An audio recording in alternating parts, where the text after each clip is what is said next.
နာမည်ကြားလိုက်ရုံနဲ့လူတိုင်းကြောက်တူးတုံကြရတဲ့စိတ်တစား Jeff အကြောင်းကိုဒီကနေ့ကျွန်တော်တို့ M9 မြန်မာ channel လေးကနေတင်ဆက်ပေးမှာပါ။သူ့နာမည်ကတော့ Jeff ပါ။သူ့ရဲ့ပုံရိပ်ကိုလူတိုင်းနှိပါမြင်မှုကြပါတယ်။မျက်ခုံးမရှိတဲ့မျက်လုံးအစုံ၊ရွက်အထိကိုဆွဲဖြဲထားတဲ့ကြောက်မဲ့ဖွယ်ရာအပြုံးကြီး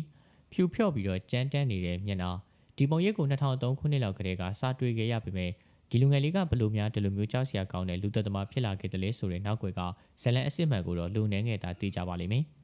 ဒီညမှာတော့ Jeff ဆိုတဲ့ရိုးသားတဲ့ဆယ်ကျော်သက်လေးတစ်ယောက်ကဘလို့များစိတ်ယူပေါက်သွားပြီးတော့တွေးဆနေတဲ့လူသက်ကောင်တူအဖြစ်ကိုပြောင်းလဲသွားခဲ့ရတယ်လေဆိုတာကိုဖော်ထုတ်ကြည့်ကြရအောင်ပါ။ Jeff နဲ့သူ့ရဲ့အကိုလောင်တို့မိသားစုဟာမြို့တစ်ကိုပြောင်းလာတဲ့အချိန်မှာအရာအလုံးကတော့ကောင်းမွန်နေခဲ့ပါတယ်။ဒါပေမဲ့ကျောင်းကားမှတ်တိုင်မှာအဲ့ဒီနေ့ကကန်ချမာကသူတို့ကိုစောင့်ကြိုနေခဲ့ပါတယ်။ Randy ဆိုတဲ့ကောင်လေးခေါင်းဆောင်တဲ့လူမိုက်3ဦးနဲ့သူတို့စတင်တွေ့ဆုံနေခဲ့ရပါတယ်။ Jeff ဟာသူတို့ရဲ့နာကျင်မှုကိုပြန်လည်ပြီးတော့ခုခံခဲ့ပါတယ်။ဒီနေရာမှာစိတ်ဝင်စားဖို့ကောင်းတာကတာမန်ထက်ကိုတာလွန်တဲ့စွမ်းအားနဲ့သူတို့3ယောက်ကိုကြမ်းတမ်းကိုတိုက်ခိုက်ခဲ့တာပါ။အဲဒီနောက်မှာတော့သူတို့အပြစ်ကနေကာကွယ်ဖို့အတွက်အကိုဖြစ်သူလောင်ကရဲလက်ကိုအဖမ်းခံခဲ့ရလိုက်ပါတယ်။ဒီအဖြစ်ပြဟာ Jeff ကိုနည်းနည်းရှန်ရှန်ထိခိုက်စေခဲ့ပါတယ်။ရန်နေငယ်ကြတဲ့အခါမှာ Jeff ရဲ့မိခင်ကသူ့ကိုအိမ်ကြီးချင်းမွေးနေ့ပါတီကိုအတင်းအကျပ်ကိုခေါ်သွားခဲ့ပါတယ်။ကန်ဆိုးမမောင်ကြားစွာနဲ့ပဲအဲ့ဒီလူမိုက်3ယောက်ဟာပါတီကိုရောက်လာခဲ့ပြန်ပါတယ်။ဒီတစ်ခါမှဆိုတော့ပြန်လဲတိုက်ခိုက်တဲ့ပုံစံကအရင်လိုမဟုတ်တော့ပါဘူး။ Jeff ဟာလက်နက်ကင်ထားတဲ့လူမိုက်3ယောက်စလုံးကိုအတမ်းမဲ့စေခဲ့ပါတယ်။ဒါပေမဲ့အဲ့ဒီလိုရုံရင်းဆန်ကပ်ဖြစ်နေတဲ့အချိန်မှာသူ့ကို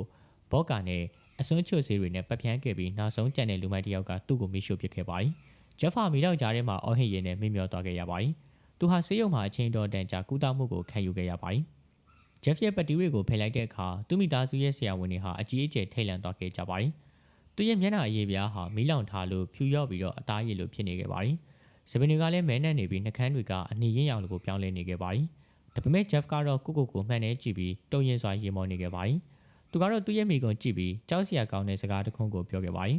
။အမေကျွန်တော်မျက်နှာကပြီးပြည့်စုံသွားပြီလေ။ဒီချိန်မှာတော့စိတ်ယူသွမှုဆိုတာသူ့ရဲ့စိတ်ထဲမှာအမြင့်တွယ်နေခဲ့ပါပြီ။ညဘက်မှာတော့ Jeff ရဲ့မိခင်ဟာရေချိုးခန်းကနေအတန်ကြာလို့သွားကြည့်လိုက်တဲ့အခါမှာသူ့ရဲ့သားဟာဓာတ်တစ်ချောင်းနဲ့သူ့ရဲ့ပါးပြန်တစ်ဖက်ကိုအပြုံးပုံစံလှိဖြတ်နေတာကိုမြင်လိုက်ရပါတယ်။အကြီးတွေကပို့ပြီးတော့ကြောက်စရာကောင်းနေအောင်လို့သူကသူ့ရဲ့မျက်ခုံတွေကိုလည်းမီးရှို့ဖယ်ရှားခဲ့ပါတယ်။ Jeff ရဲ့မိခင်ဟာတာဖြစ်သူရဲ့ယူသွမှုကိုတိလိုက်တဲ့အတွက်သူခင်မုန်းကိုတနက်ယူဖို့အပြေးလွှားကိုတွားပြောပါတယ်။ဒါပေမဲ့လို့ဒါတွေဟာနောက်ကျသွားပါပြီ။ Jeff ဟာဓာတ်ကန်ပြီးတော့တကားဝါမှာရက်နေခဲ့ပါတယ်။အမေတို့လင်ခဲ့တယ်ဆိုပြီးတော့ပြောရင်းနဲ့သူဟာသူ့ရဲ့မိဘနှစ်ပါးစလုံးကိုတပ်ပစ်ခဲ့ပါတယ်။နောက်ဆုံးမှာတော့သူကထောင်ထဲကနေပြန်ရောက်လာတဲ့သူ့ရဲ့အကိုလောင်အခန်းစီကိုတွားခဲ့ပါတယ်။အဲ့ရကနိုးလာတဲ့လောင်ရဲ့ပါဇက်ကိုပိတ်ပြီးဓာတ်ကိုမြှောင်လိုက်တဲ့အချိန်မှာ Jeff ပြောတဲ့စကားက